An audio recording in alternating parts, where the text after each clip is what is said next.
আজ আমি আবারও চলে এসেছি একটা নিরামিষ রেসিপি নিয়ে, আর যেটা বানাবো সোয়াবিন দিয়ে। এটা কিন্তু ভীষণ মুখরোচক হয়। নিরামিষ দিনে যদি মনে হয় যে সবজি খেতে ইচ্ছা করছে না, তখন কিন্তু সোয়াবিনের এই রেসিপিটা যদি বানান, মুখের স্বাদ বদল তো হবেই, আর একবার খেলে আপনাদের কিন্তু বারবার এটা খেতে ইচ্ছা করবে। আর যারা একদম সোয়াবিন পছন্দ করেন না, তারাও কিন্তু খেয়ে ভীষণ খুশি হবেন। এটা এতটাই সুস্বাদু মুখরোচক হয়। নমস্কার, কাকলিস কুকিং হাবের নতুন আরেকটি ভিডিওতে আপনাদের সবাইকে আবারও স্বাগত। রান্নাটার জন্য প্রথমেই আমি একটা বাটিতে কিছুটা জল গ্যাস ওভেনে বসিয়ে দিয়েছিলাম। এবার এর মধ্যে আমি দিয়ে দিয়েছি 1 চা চামচ লবণ। লবণটা ভালো করে জলের সাথে মিশিয়ে নিয়েছি। এখানে এই বাটিটার 1 বাটি আমি নিয়েছি সোয়াবিন। সোয়াবিনগুলো গরম জলের মধ্যে দিয়ে দিলাম।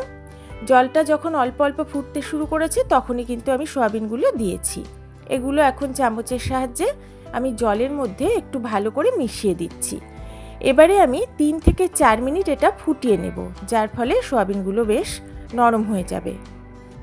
প্রায় 3 মিনিট মতো আমি এটাকে ফুটিয়ে নিয়েছি। এটা বেশ ভালোভাবে ফুটে গেছে। এখন আমি গ্যাসের ফ্লেমটা অফ করে দিলাম।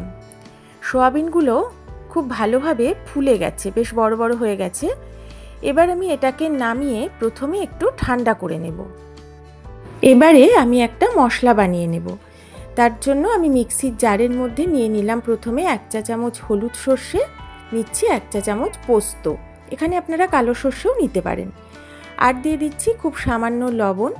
এখন জল ছাড়া শুকনো অবস্থায় এই পোস্ত আর সর্ষেটা আমি গুঁড়ো করে নেব। একটু মিহি করেই আমি গুঁড়োটা করে নিয়েছি।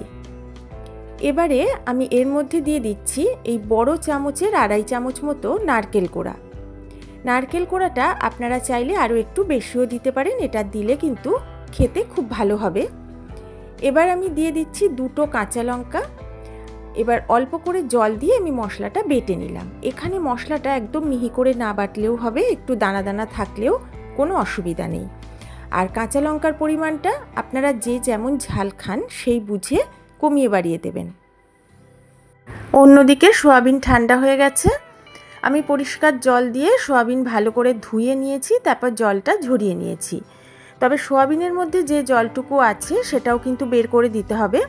তাই হাতে আমি অল্প অল্প করে নিয়ে ভালো করে চেপে চেপে জলটা আমি বার করে নিচ্ছি। চেষ্টা করছি যতটা সম্ভব জল বের করে নেওয়া যায়। এইভাবে সব সোয়াবিনগুলোর থেকে জলটা বের করে নেব। এখন মিক্সির আরেকটা জার নিয়ে নিলাম। সোয়াবিনগুলো আমি এই জারের মধ্যে নিয়ে নিচ্ছি। সবগুলো জারে নেওয়ার পর আমি মিক্সিতে এটাকে বেটে নেব। চেষ্টা করবেন জল ছাড়া বাটতে, তবে যদি না বাটা যায় তাহলে খুব সামান্য জল দেবেন, বেশি জল কিন্তু দিয়ে দেবেন না। আর যদি একবারে না হয় 2বারে বেটে নেবেন। সোয়াবিনগুলো বেশ নরম হয়ে গেছে, তাই এগুলো কিন্তু বাটতে খুব একটা অসুবিধা হবে না। সোয়াবিনটা বেটে নিয়েছি। বাটার সময় খুব সামান্য জল আমি অ্যাড করেছিলাম, দেখে বুঝতে পারছেন বেশ ড্রাই আছে। এইভাবে ড্রাই রেখেই কিন্তু এটা বাটার চেষ্টা করবেন। তবে আমি কিন্তু একদম মিহি করে এটা বাটিনি, একটু দানা রেখেই বেটেছি। এইভাবে দানা দানা রেখেই বাটার চেষ্টা করবেন, তাহলে খেতে ভালো লাগবে। একদম মিহি পেস্ট করে ফেলবেন না। এবারে আমি যে মশলাটা বানিয়েছিলাম সর্ষে, পোস্ত, নারকেল আর কাঁচা লঙ্কা দিয়ে, সেই মশলাটা আমি এর মধ্যে দিয়ে দিচ্ছি। এখানে আরও একটা কথা বলি, মশলাটা বাটার সময়ও খেয়াল রাখবেন যে জলটা যতটা সম্ভব কম দিয়ে বাটা যায়। এবারে আমি এর মধ্যে দিয়ে দেব কালারের জন্য কাশ্মীরি লঙ্কার গুঁড়ো। আমি 1/2 চা চামচ মতো দিলাম। আর দেব 1/4 চা চামচ হলুদ গুঁড়ো। আর দিয়ে দিচ্ছি স্বাদ মতো লবণ। আর আমি দেব 1/2 চা চামচ চিনি। লবণ, মিষ্টি, ঝাল সবটাই কিন্তু আপনারা আপনাদের স্বাদ মতো দেবেন।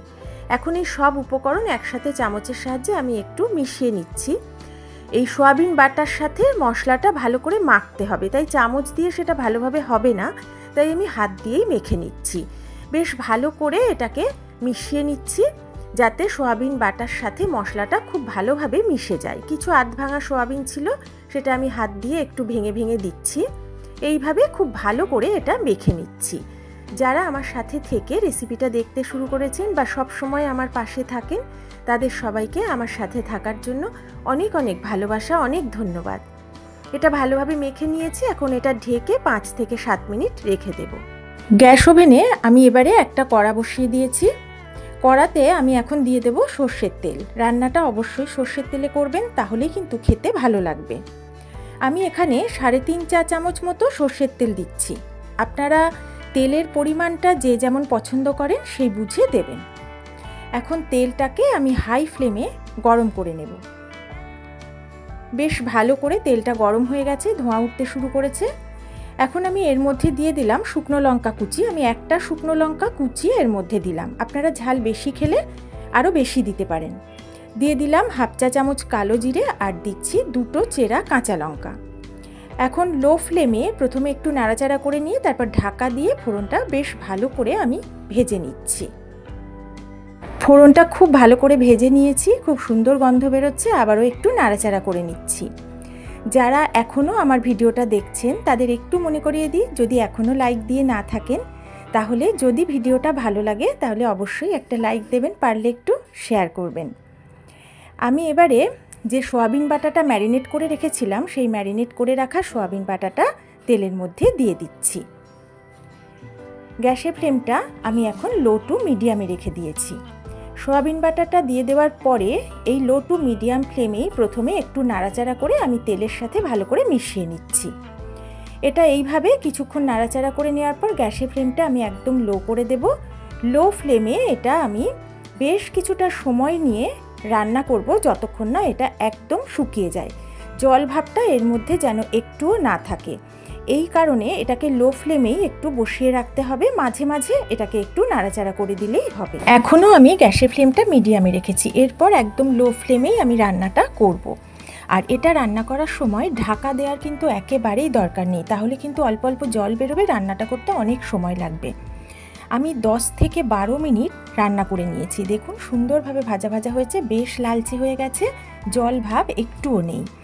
আর এটা রান্না করতে আরও যদি একটু বেশি সময় লাগে তাতেও কিন্তু চিন্তা করার কোনো কারণ নেই। যতক্ষণ পর্যন্ত না সয়াবিনের কাঁচা গন্ধটা চলে যায় ততক্ষণ পর্যন্ত কিন্তু এটা ভাজা ভাজা করতে হবে। আমি এখানে সুন্দরভাবে ভেজে নিয়েছি, সুন্দর একটা ভাজা গন্ধ বেরোচ্ছে। সয়াবিনের কাঁচা গন্ধটা থাকলে কিন্তু খেতে ভালো লাগবে না। আর লবণ মিষ্টিটাও আমি চেক করে নিয়েছি, সামান্য একটু লবণ আমি এতে অ্যাড করেছিলাম। এবারে আমি উপর থেকে ছড়িয়ে দিচ্ছি কাঁচা সর্ষের তেল। 2 চা চামচ মতো সর্ষের তেল এখানে আমি দিয়ে দিলাম। অবশ্যই সর্ষের তেলটা উপরে দেবেন, এর যে গন্ধ সেটা কিন্তু রান্নায় খুব ভালো লাগবে।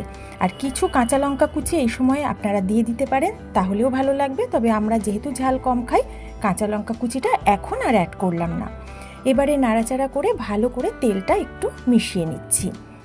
যারা নতুন বন্ধু এখনও আমার ভিডিওটা দেখছেন, যদি পুরোটা দেখে ভালো লাগে বন্ধু হয়ে আমার পাশে থাকবেন আর বেল আইকন অল অপশানটা প্রেস করে রাখবেন, তাহলে আমার ভিডিও নোটিফিকেশানটাও সহজেই পেয়ে যাবেন।